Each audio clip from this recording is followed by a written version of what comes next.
Jai Jinender, a warm welcome to all participants in this online session. During this unprecedented time of worldwide lockdown and restricted social gatherings, respected Samanijis from the US and UK Jain Vishwabharati centers have organized a series of 12 lectures to celebrate and honor the birth centenary of Acharya Mahapragya Ji, the 10th Acharya of the Jain Theravada sect. Acharya Mahapragya Ji was a renowned scholar in Jain theology and philosophy. He was a prolific writer, authoring over 200 books. His research and detailed analysis of ancient Jain scriptures greatly advanced the understanding of Jain doctrine. Acharya Mahapragya Ji did not just consider the spiritual, but delved deeper into the practical and physical aspects of Jainism, often reaching his conclusions via scientific reasoning and self-practice. He pioneered the art of Preksha meditation as a means to better well-being. His books, such as The Family and the Nation, which he co-authored with scientist President Abdul Kalam, looked at the role of spirituality in society and everyday life.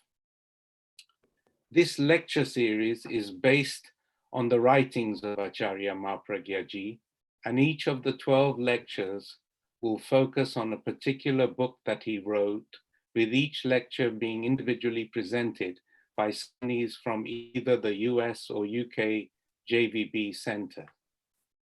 We are sincerely grateful for the close cooperation assistance from JVB members in the US, UK, and across the globe.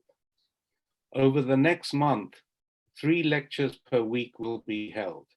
Please check your individual schedules for your local timings and language, as the talks will be held in either English, Hindi, or Gujarati.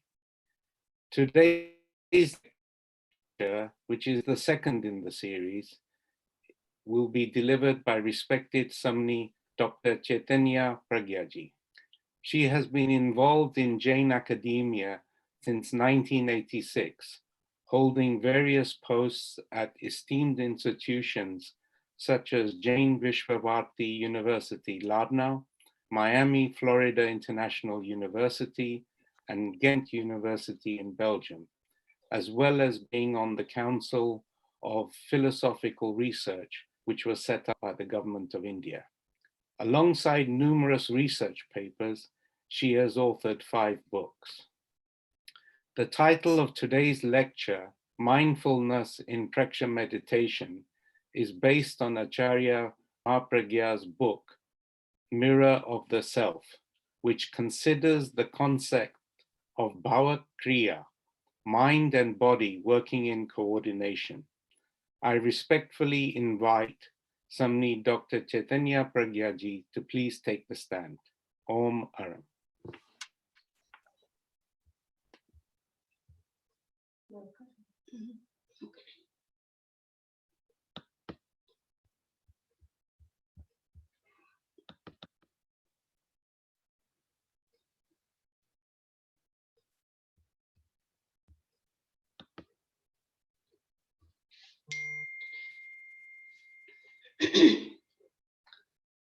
Namo Arahantanam, Namo Siddhanam, Namo Ayiryanam, Namo Uvajjayanam, Namo Loe Savvasahunam, Eso Panchanamukkaro, Savvapavapanasano, Mangalanancha Sabbesim, Padhamam Havai Mangalam, Padhamam Havai Mangalam.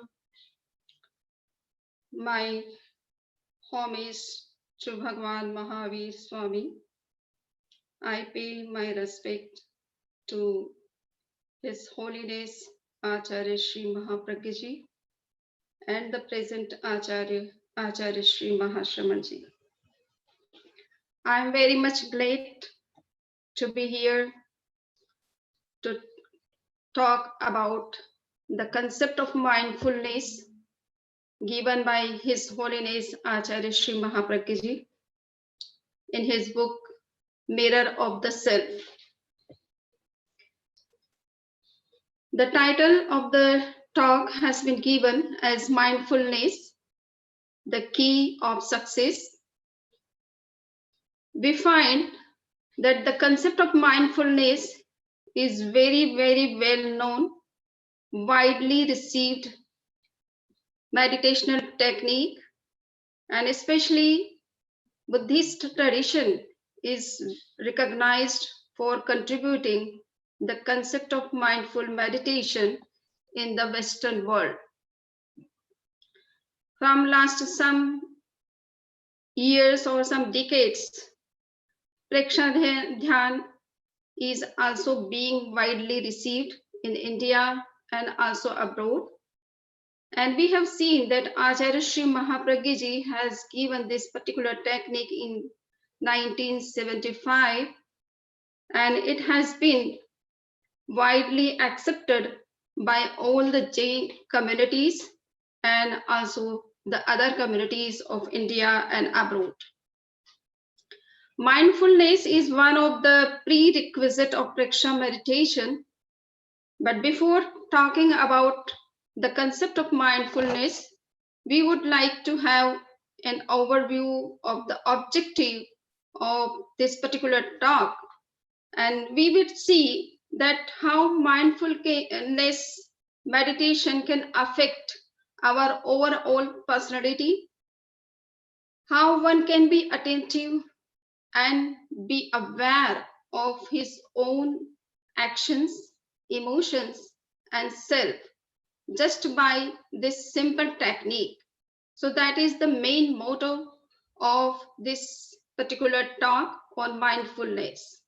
The second objective is how one can overcome the problem of fickleness of mind, which is very big problem.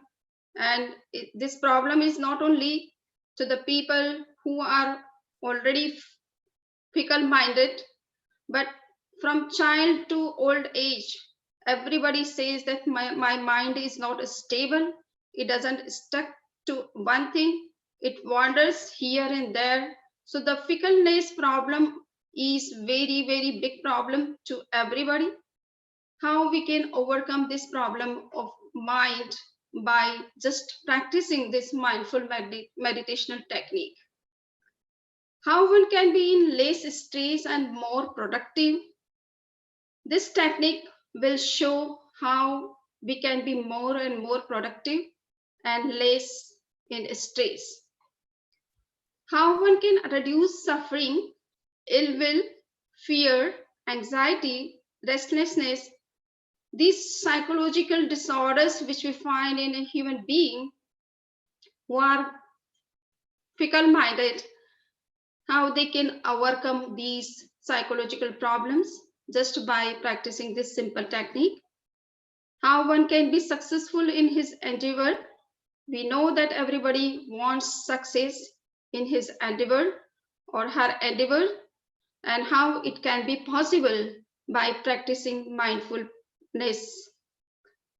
Lastly, we can say that the ultimate goal of this particular practice of meditation is how one can be in meditation 24 hours, how he can be free from karmic bondage, even he is involved in performing some particular act or some work, doing some work.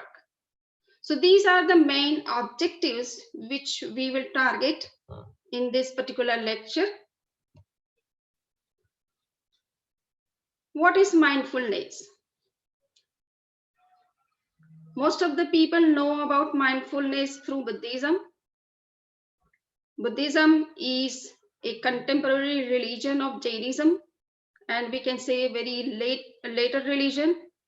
Jainism is very, very ancient, since it has been propounded by Lord Rishabh in prehistorical period, And from that time, it has been continuing disseminating its own values, culture, and distinct principles. So Jainism has also the concept of mindfulness, but there is certain differences in the concept of mindfulness in Buddhism and Jainism, in that sense that Buddhism doesn't believe in eternal soul. They are mostly focused on mind and how mind can be in peace, how mind can be free from fickleness, how mind can be very positive. So that is their main motto for introducing the concept of meditation, like mindfulness. But in Jainism, mindfulness is known as bhavakriya. When you will go through the text of Preksha meditation, you will find that there are certain prerequisites which have been accepted by the aspirant who comes for practicing Preksha meditation. And he suggested to follow 5 requisites, which are the essential preconditions for this particular meditation. Among the 5, the first one is known as bhavakriya, that is mindfulness. So this is the first and foremost principle for the initiation in Preksha meditation. And the second thing is mindfulness is to be aware of what is going on right now, and to be there when we are doing something. So we have to be present in present moment when we are performing any act. So that is the main concept of mindfulness, that how we can be here and now rather than in the past or future. So that is the main crux of this particular technique of meditation. To be diligently aware of the activities of body, sensations, feelings, ideas, thoughts, curve, and self. So this is how we can proceed in this particular practice of meditation, how we can be aware of what we have to be aware. Then it is said that we have to be aware of each and every activities of our body, all different sensations of our body which are taking place in our body when we perceive anything or we come in the contact of anything, different types of emotions which emerge in us, ideas, thoughts, karmic impulses, and the self, pure divine self. So we have to be aware of each and every level of our own existence. Next is it is round the clock practice of meditation. People who come for practicing meditation, they can come for once in a day or once in a week or once in a month or sometimes once in some particular camp. And after that, they think that how we can continue this practice of meditation, how we can continue this meditation when we are performing any act which are necessary in our day-to-day life, how we can be connected with meditation. So that is the very way of connecting with meditation all the times, and it is mindful meditation in which we can be connected all the times in every moment, even performing anything. We can be connected with meditation and can be in touch with our own self and can be aware of the action which we are performing in the particular moment. So this is a kind of round the clock practice of meditation. Next is it is a pause with movement. We know that we are performing so many activities in a day, and when we are continuing engaged in the activities, we get tensed, we get stress, we get stiffness, or sometimes depression or anxiety or frustration. So what is the reason? We are performing continuously some actions and not taking any rest. how it is possible when we are working in an office, when we are working in some particular place where we cannot sit for meditation. So in that condition, how we can be connected with meditation, how we can take rest in between the two actions or the action which we are performing, how we can take rest at the same time of performance. So this is the mindfulness technique which says that you can be in meditation all the times when you are taking any action. You can take rest in between the action without putting off the action. That is the way of mindfulness, which we will see in this particular lecture. As I have said, that mindfulness is widely known as the meditational technique of Buddhist tradition. Since the Buddha has given this particular technique in his time, he has given different other techniques too, and they are practiced widely, and Buddhist monks talk of often about the mindfulness. So what is the difference? I have already indicated that to be diligently aware of all different activities of body, sensations, feelings, ideas, and thoughts. This is the very common in the mindful meditation. But we know that there is no place for any eternal soul in Buddhist tradition. And that's why this meditational technique is confined only to the mind, mental peace, mental positivity, and how one can be free from fickleness and can be stable in his mind. That is the main motto of Buddhist meditation of mindfulness. Now we can see that the secret lies in mindfulness. According to Acharya Mahapragya, there may be different answers for getting success by different people, but so far as the concept of meditation and especially the concept of mindful meditation is concerned, Acharya Mahapragya was very firm about his view that without mindfulness, one cannot succeed in his endeavor or in his business or in any field. So the secret of success is mindfulness, and the cause of failure is unmindfulness, according to Acharya Mahapragya. It is the union. According to him, mindfulness is the union of action and consciousness, which leads to success. If there is disunion of action and consciousness, it automatically leads to delusion and to complete absence of effort, independence, and receptivity. It means whatever we do in the absence of consciousness or awareness, the action doesn't give the right result. Success accompanies vitality. Why it is so? Because success accompanies vitality, and without vitality, there can be no success. It is consciousness which makes an action live or having life. We see that there are mummies of Egyptian kings, and they are there, and we see them, they look like as they were in living state in past time, but right now they have no life. They look the same as they were before in ancient time, but without life they have no meaning, no sense. Similarly, when we worship any idol in the temple, but if the idol is uninstalled, we don't give very much importance to such idol.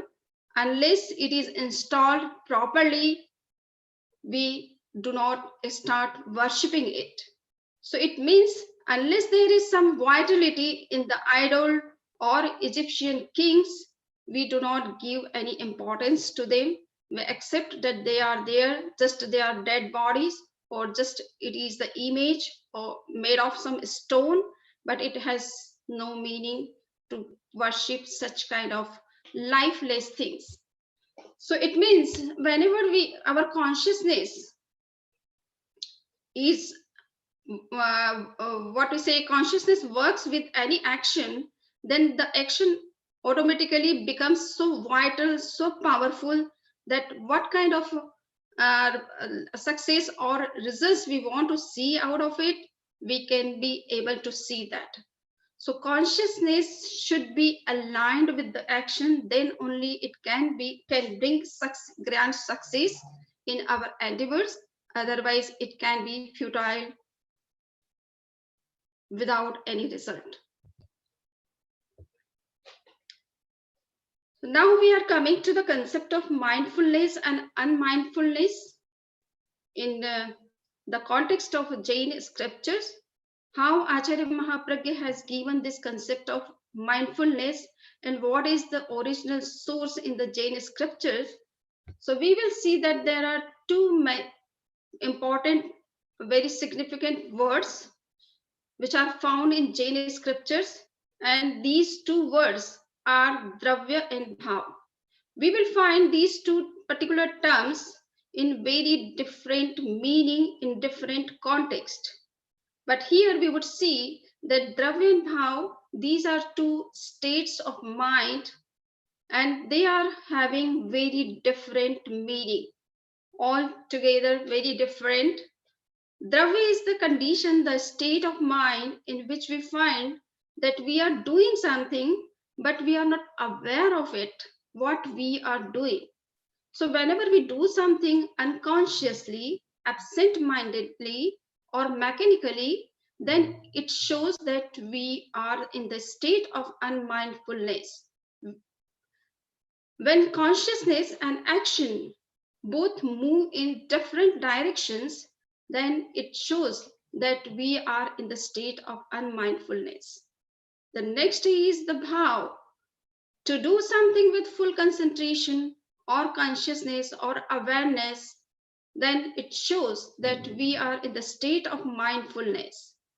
When consciousness and action are indivisibly merged with each other, when they go in the same together in the same directions, or when they are integrated with each other, then this shows that we are in the state of mindfulness, and that action is actually the vital action, the powerful action, the action in which there is some life, and that action can make difference, can create wonder, and can bring all success of our actions.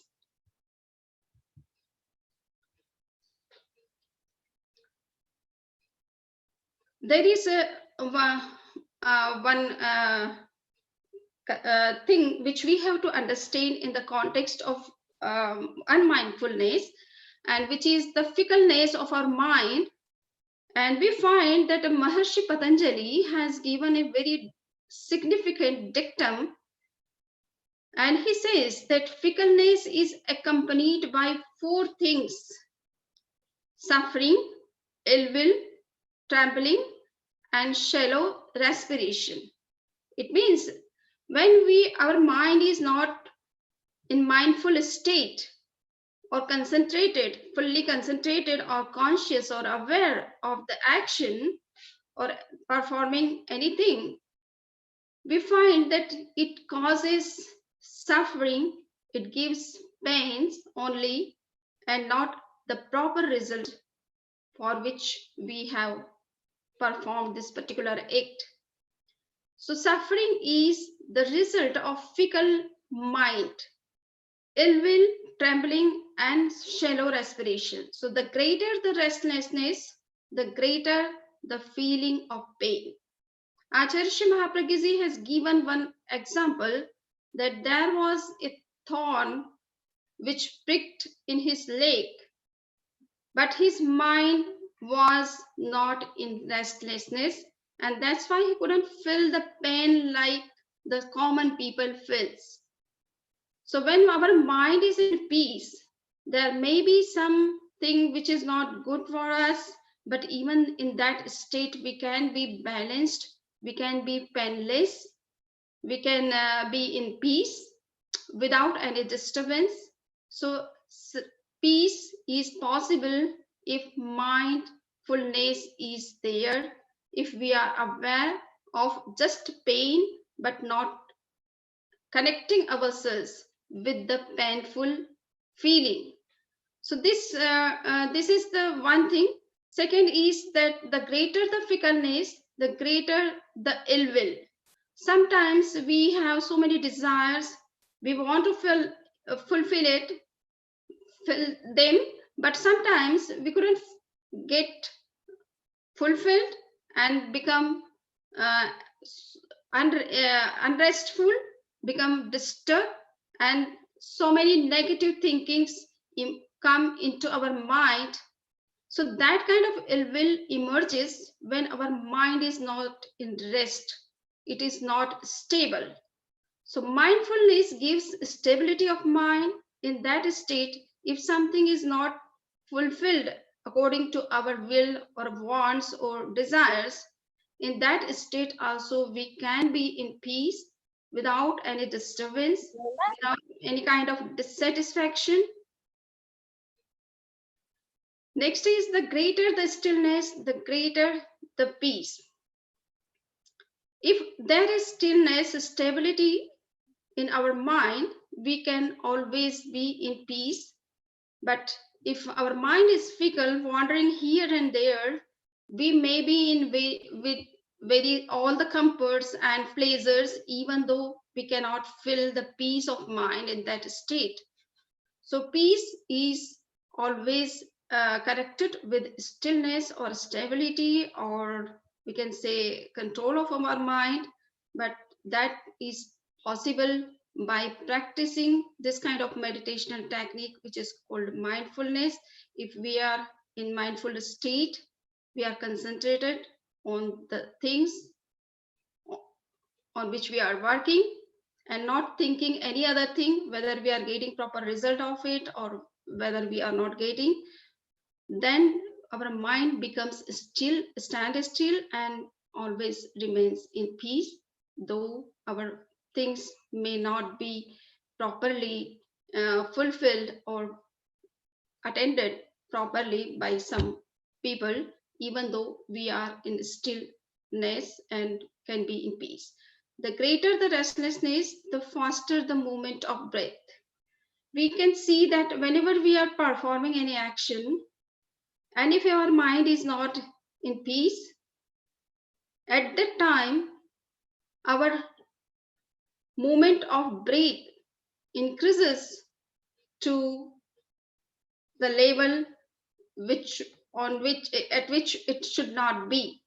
Generally, it is said that we take 15 to 16 breaths in every minute if we are in normal state.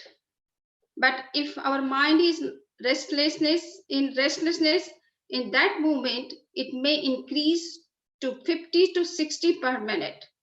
And that shows that our mind is quite unstable, quite fickle, and that's why our rate of breathing is also getting increased proportionately. So this kind of all these different problems emerge when our mind is fickle, it is wandering here and there, it is not stable or stand still, and this is the main reason for all these different psychological disorders or problems which we face in day-to-day life.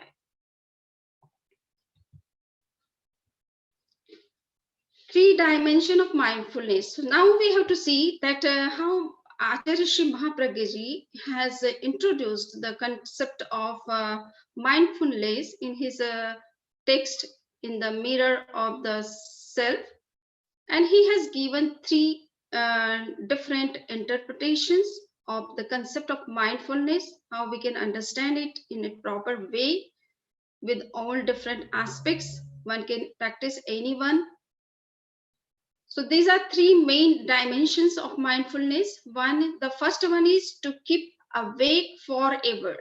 How we can be awake in all the moments. Second is to live in the present. How we can live more and more in the present moment. And the third is to act consciously. How we can act consciously with full awareness, with full alertness, and with full concentration. So now we are taking one by one each of the three concepts. The first is wakefulness. One important maxim of life is wakefulness. It is the great secret of success. We find that if there is a little negligence, then how the problem gets complicated. Just for the example of the present situation, we are facing the problem of COVID-19, and this problem has been indicated by some doctors long before, and it is said that in the 8th of December, it was informed by some doctor and some people that this kind of coronavirus can create very big problem to the world.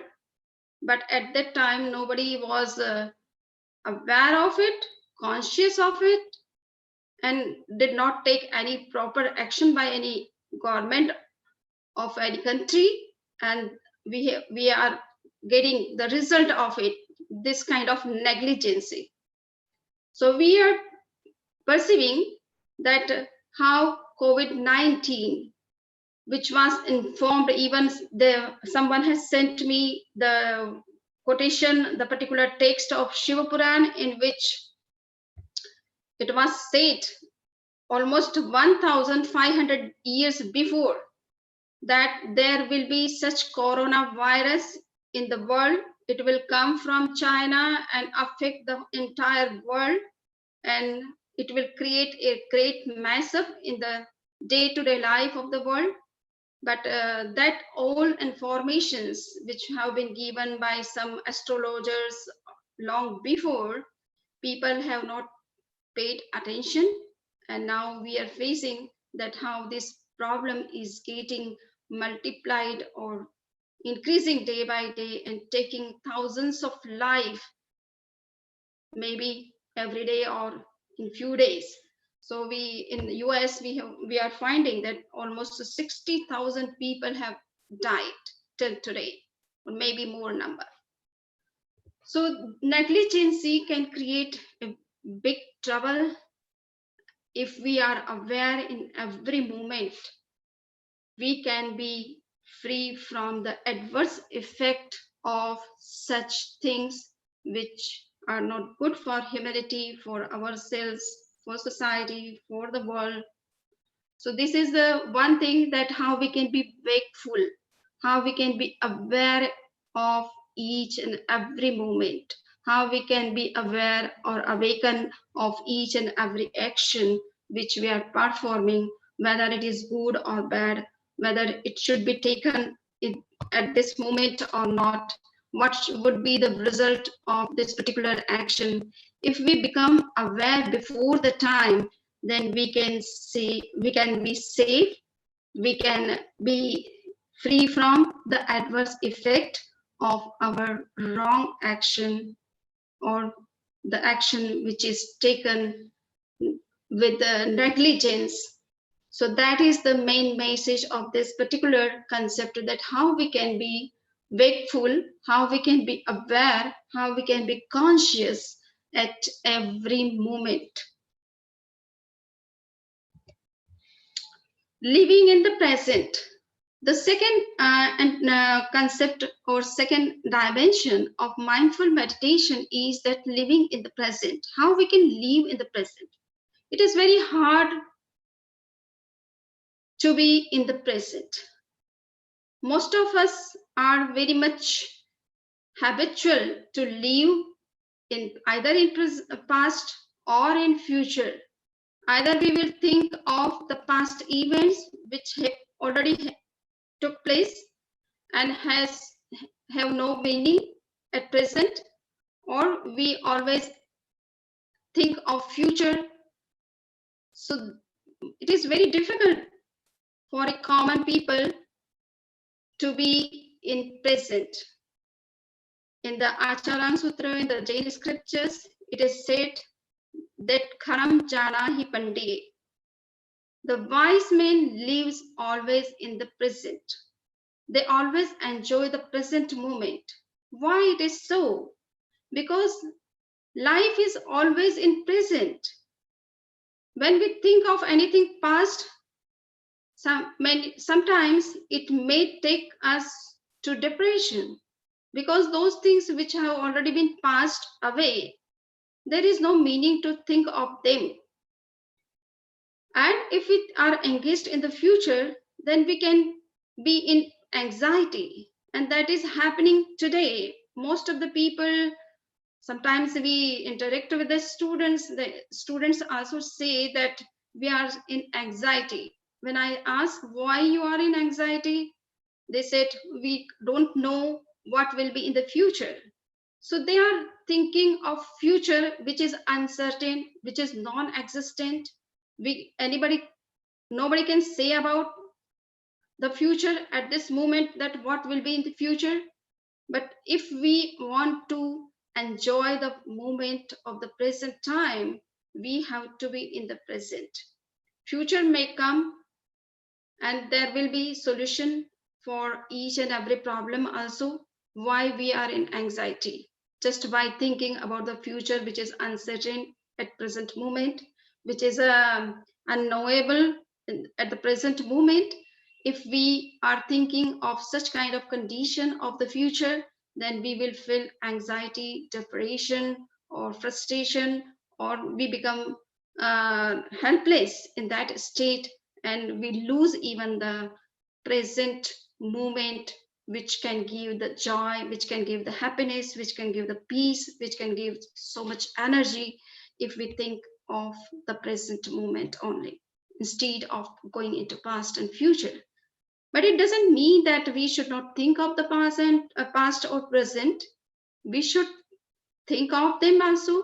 If we want to learn something from past, if we want to correct something in the present, just by learning something from past, and we can also plan for future to make our future better. But it doesn't mean that we should think something unnecessary. We should think something which is essential for us. So just to keep ourselves to be in present, we have to be very much conscious that what is necessary for us to think about the past, what is necessary to think about the future, and we have to be more and more in the present moment, because life is always in present, neither in past nor in future. It doesn't mean that our soul is, since we believe in eternality of souls, so we were in the past, we will always be in future. That is true. But here it is in the sense that if we are thinking unnecessary about the past and future, then we may be either in depression or in anxiety, and it has no meaning. It will not bring anything good for us, but it is just a waste of our time.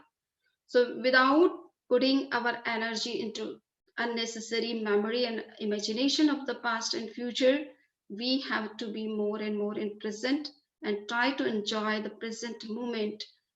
Whatever we have in the present moment, we have to enjoy them instead of thinking anything which is not meaningful at this moment. So happiness, peace, and joy are always in present moment. They are not neither in past nor in future. And that's why we have to try to be more and more in the present rather than in past and future. The third dimension of mindful meditation is that action with consciousness. It is the state of mind in which one does everything with full concentration or consciousness. For example, when one is eating, one must know that he is eating. Then eating or taking food automatically becomes meditation, a yoga. Acharya of Ayurveda, whose name is Charak, Charak has also said that while taking food, your mind, your whole mind should be into eating and nowhere else. So this mindful eating in itself is a kind of meditation, that is a mindful meditation. When the mind conscious mind is kept aligned to the action of eating or anything, then the functioning of the voluntary system of our body works in a proper way and with full efficiency. So conscious mind should always be aligned with the action, whether we are eating, whether we are talking, whether we are walking, whether we are speaking, whether we are writing some article or some later. If our mind is aligned with our action, then our action becomes automatically very efficient, very qualitative, and it also takes very less time and becomes more productive and more qualitative. So all the body functions, they also become very efficient if our mind is all the time conscious or aligned with our action, whether we are eating or drinking or sleeping or doing any other thing. Mindful action is really a vital action, and why it is so necessary that we have to be conscious of our action. As I have already said in the starting, that when we are performing any act with full consciousness, full concentration, then it becomes vital action. It becomes a living actions, and that action can make difference, can create wonder, can bring the result for we are looking for. So the action becomes vital when your mind is fully conscious of your action. So this is the main reason that why we have to be conscious. We want to see the result, good results of our every action, but at the time of performing action, either we think of past or present or something which is not uh, proper at that moment, and we are performing the action at the same time and want to see the result cannot come in the way in which we are thinking. So this is mindful meditation, which makes our action more fruitful, more result oriented, more productive, more qualitative, more efficient. So we have to think of our consciousness, how it can be aligned with our action at every moment. There is one question that meditation we do every day, or how it can affect our life, because 23 hours we are doing something else, and we are meditating for hardly for half an hour, or sometimes 15 minutes or 20 minutes or more than 45 minutes, but not all the times. So here we have to understand here that Acharya Mahapragya ji has said that if any action which is done with full concentration, mindfulness, it has very long effect. It sometimes it becomes more important in comparison to 23 hours actions, which are very different actions and having no full concentration. So the meditation is of two types. One is time bound and other one is without time. It can always be done, which is called unbound or eternal. So to sit in meditation for half an hour or for some particular time can be the special exercise. It is also very essential to develop concentration, because without concentration, our mind cannot be stable, cannot be in rest.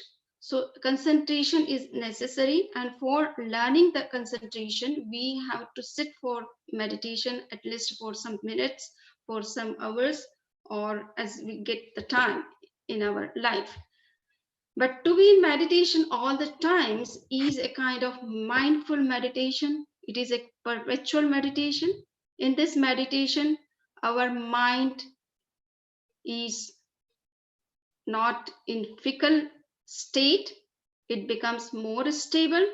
Though we are performing different actions, even though there is no problem of fickleness in that state, when we are conscious of our action. There is a pause to every moment. Each should be followed by relaxation. Work and rest go together. So according to Acharya Mahapragya ji, when we do anything, we have to think that only action creates tensions, anxiety, restlessness, sometimes depression or frustration. But if we are taking rest with the time of performing any action, then it is a kind of rest. You need not to take a rest in different time, but at the time of performing action, if you are completely aware of it, completely conscious of it, doing with full concentration, then this action itself gives you rest and also the action in itself.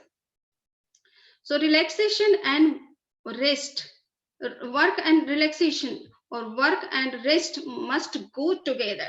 And how it can be possible? It is the mindful meditation which can show the way how these two can work together.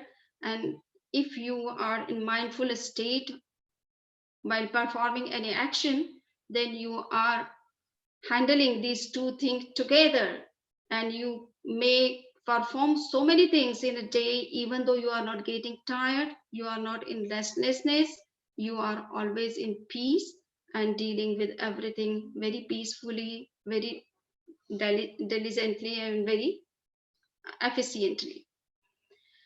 Concentration is necessary for ending restlessness, and you can find so many researches are going on, especially on mindfulness, how it is affecting our health, how it is affecting our mind, how it is affecting our emotions and overall personality.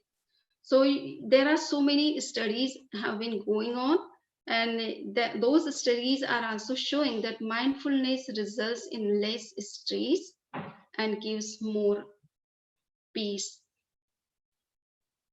and it reduces the symptoms of fear, anxiety, restlessness, and different other psychological problems. Now we have to see that just mindfulness is not just for getting the success in our endeavors or in our business or in our field of education or in any other fields in which we are working, or just not for giving the rest to our mind or doing anything, but it is also a kind of religion. It also helps to grow into religion or a spirituality, and how it can be possible. So mindfulness means the union of consciousness with the action of the moment. So when you are united, your consciousness and action are united, they are going together, then you will find that you are growing into spirituality slowly, gradually, and from within. It means that your emotions are also getting pacified, You are all the times in equanimity, and you are all the times in peaceful state, dealing with any adverse situation. So that kind of control you can get by practicing mindful meditation. So this is a kind of a state in which we can grow also in our spiritual aim, uh, spiritual goals, and it also helps to be to go into intense meditation, which is called samadhi, because unless mind and our action or anything we are doing are not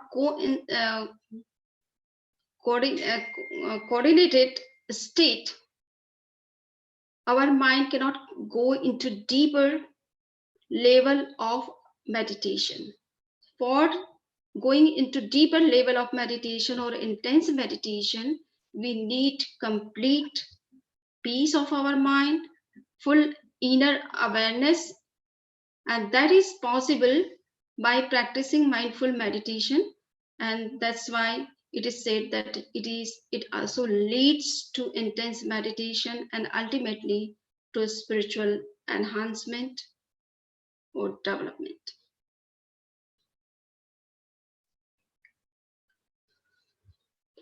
Many times we do so many religious activities, but we find that our mind is engaged in that activity. Our hands or our body is engaged in those activities, but our mind is wandering somewhere else. So we are doing pratikraman sometimes, we are doing worship of idols in the temples, or we read sometimes, we do perform so many other fasting and other things. And sometimes we sit in meditation even. But we find that we are seated physically, but our mind is not there. In absence of mind, we may practice, go on doing meditation or any such kind of spiritual activities for years and years, but we will not get the proper result of those actions or those activities. It is because of the absence of mind or consciousness at the time of performing those acts.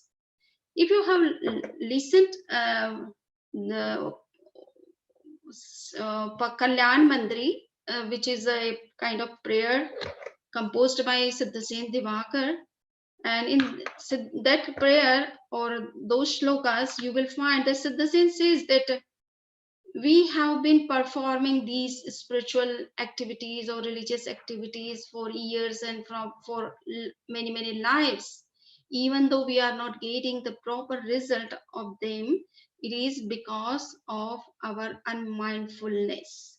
We are not completely mindful towards the activities which we are performing in the name of spirituality. And that's why we are not getting the result for which we are looking for all these things, or we are performing all these different activities. So this is the thing which we have to understand, that mindfulness also helps to go into deeper meditation, deeper level of our higher consciousness, and ultimately leads to the liberation or the spiritual realization or spiritual enhancement. So that is also the end result of this practice of mindfulness. So if the entire functioning of our five sense organs is aligned with mindfulness, our emotions, our other activities, we can see that how this mindfulness can make difference, can create wonder in our life, and can give the results for which we are performing all these different activities. So thank you very much. And I am very much thankful to the organizers who has given the opportunity to share some of the views, ideas about the mindful meditation, which has been especially discussed by Acharya Mahapragya ji in his literature of Preksha meditation. And I'm very much lucky that I have practiced these all things in his presence. when he was alive on the earth. So thank you very much. Thank you very much, respected Samaniji. That is a very enlightening talk. May I kindly ask if anyone has got any questions for respected Samaniji? Can you please use the chat function and ask your questions? Vandami, we actually got one question from Megha Jain. Yes. She's asking, how can Preksha meditation help in overcoming the stress due to lockdown? You did mention about being in the present moment, but what if the present moment is actually stressful? It's a very good question. We have seen, I have already said that to be in the present moment doesn't mean to think negatively. Just we have to observe that what is going on and what can be the right positive solution to this problem. So just to think of something positive, something which is soluble and not in the negative sense, then we cannot be under the stress or anxiety, because some things are not in our hands. It is in the hand of sometimes in nature or some other systems. But what we can do in this particular situation and how we can take more and more precautions to keep ourselves safe rather than thinking of what will be in the future or how it has happened. We cannot say or we cannot control everything. Thank you very much, Vandami. There's another question from Bipin Bhai. He says, what is dreams in the context of mindfulness? What is? Dreams, sapna, or dreams. How would you explain dreams in the context of mindfulness? Okay, so mindfulness means to be aware of each and every moment, whether it is dream, whether you are awakened, whether you are sleeping, whether you are doing something. So whatever is happening, if it is dream, then you have to see, you have to be aware of it, that you are perceiving some dream in your sleep. So if you are innerly conscious and aware and awakened, then you can also see this dream as dream and not as reality or something psychological disorder or anything. Just you have to perceive it, that it is a dream. Thank you very much, Mandami. Still, some more questions coming in. So how can you enhance mindfulness? But how can people cultivate and develop mindfulness? See, we have already discussed the 3 phases of mindfulness. How you can be more aware from within. So that is one part. We can all the times be aware from within. How we can act consciously. So if we are acting consciously with full concentration, full awareness, automatically you will see that this mindfulness or meditative state is increasing day by day in you. And the 3rd phase, which we have seen, that we have to be always in the present moment, because present is only something functional and gives results and not the past or future. I think so if we can practice these 3 things, we can develop easily mindfulness. There is no problem. Thank you very much, Vandami. There's Pratibhaji in that same context mentions that in mindfulness, what if your past does not let you practice mindfulness? Your past, you have got some very strong memories of your past, which does not permit you to practice mindfulness. How can you overcome that? Okay, see, so we have seen that to think of past is not always bad. If we are learning something good from the past, then it is not bad. If it is bothering us, creating some kind of tensions or depression, then we have to be aware of it, that it is not essential to think of those things. Okay. So be aware of that what you are thinking and what is the impact of those things are coming on you. Okay. Whether it's essential or inessential. Another question is, are there different states of mindfulness? How? Are there different states of mindfulness? Can you have different states of mindfulness? How should I answer to your question? Because there are different states of mindfulness, which we have already discussed under the 3 phases or 3 dimensions. Right. So these are 3 different states of mindfulness. So I think Do you need some other answer to this question? No, I think that's fine. Another question was coming in that our lives are very busy, and Sunita ji is asking that, how can we be mindful every second when we are multitasking? You've got jobs, you've got kids, you've got cooking to do, so many things to go. So how can you be mindful when you've got so many things happening together? Okay, so this is a really very great big problem for us, that people are performing so many things at a time. They are driving, at the same time they are talking on mobile, they are watching something in video or doing something. So this kind of things are going on. But if we practice mindfulness, then we can be aware of each and every action, though we are performing multiple tasks. Right. Even though we can be conscious of each task. Right. When we are performing, suppose we are driving, we have to be conscious that we are driving. If we are talking, we have to be conscious that I'm talking. When we are taking care of kids, we have to be clear that what I'm doing for the kids. So just to be mindful, to be awakened, or what you are doing, you have to be conscious of it. Just that is the meaning of mindfulness. It doesn't mean that you should not perform any task. You can do it. This is the meditation which is especially suggested, that when you are doing anything at that time also you can be in meditation. Okay, thank you. Thank you very much. We still got some more questions coming in. Dhiruba is asking that you mentioned that for mindfulness you need to be in the present moment. But if you look at eminent people like Abdul Kalam, who has written books with Acharya Mahapragya ji, they always also say that you need to plan. I need to plan 5 years, 10 years down the line. So he says planning into the future is important. So how can you correlate between staying in the present moment with thinking about the future?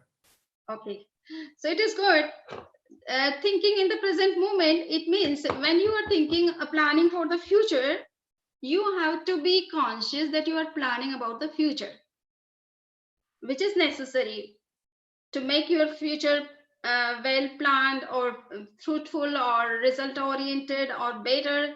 You have to think of the future too. It is not that you have to be always in the present, or you have to think only of the present things which you are doing, but you have to plan for the future also. But at the time of thinking of future, you have to be conscious that you are thinking of future, and you have to think of all the different aspects, pros and cons of the future planning.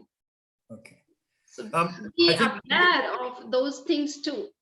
Yeah. I know the time is running out, but there are two more questions we'll take before we end the session.